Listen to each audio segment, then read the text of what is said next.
Les centres de consultation pré-pèlerinage passeront de 27 à 30. Cette information a été révélée le samedi 2 février dernier par le premier vice-commissaire du Hadj, Dr Moustapha Diaby, au cours d'un atelier de la commission médicale qui a eu pour cadre l'Institut national de l'hygiène publique de Trècheville. Ainsi, les locaux de Boisflé, Katiola et Ferkessédougou pourront accueillir cette année des futurs candidats au Hadj pour le processus médical. Autre ce nouveau centre, l'introduction de l'examen visuel fait son entrée au chapitre des éléments de consultation médicale. Pour le premier vice-commissaire, la consultation visuelle vise à assurer une meilleure prise en charge des pèlerins en Terre Sainte, cela au vu des expériences vécues avec bon nombre de pèlerins lors des éditions précédentes. Les recommandations saoudiennes relatives à la préparation médicale des candidats au Hadj, le bilan de la consultation pré-pèlerinage de l'année 2018, les questions de vulnérabilité, d'interprétation des résultats ont été entre autres les sujets passés en revue au cours de cette session du corps médical du commissariat.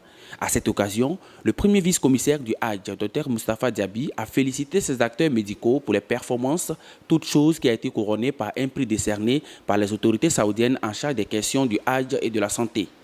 Ces médecins, techniciens de la santé, au cours de ces assises, ont passé en revue la dernière édition du Hadj et ont échangé sur les perspectives.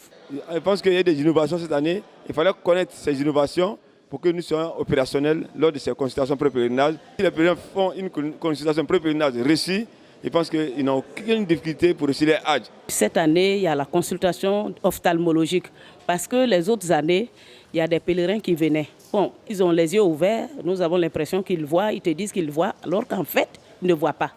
Donc cette année, nous allons faire des examens au niveau de l'ophtalmo. Il y aura la consultation gynécologique qui va être faite à toutes les femmes.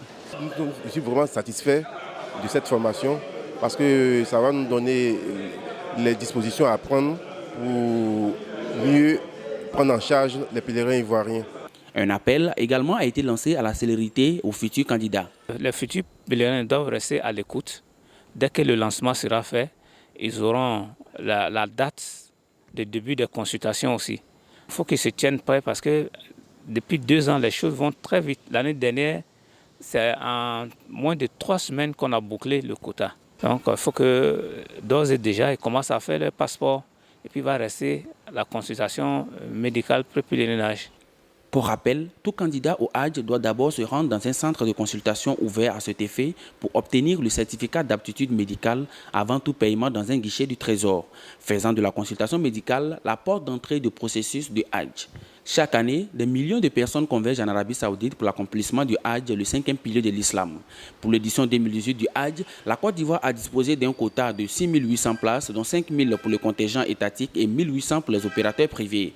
De retour de son pèlerinage en août dernier, le chef de l'État ivoirien Alassane Ouattara, qui s'est entretenu avec des autorités saoudiennes, a annoncé pour les prochaines éditions du Hadj l'augmentation du quota des candidats ivoiriens pour l'accomplissement de ce 5e pilier de l'islam.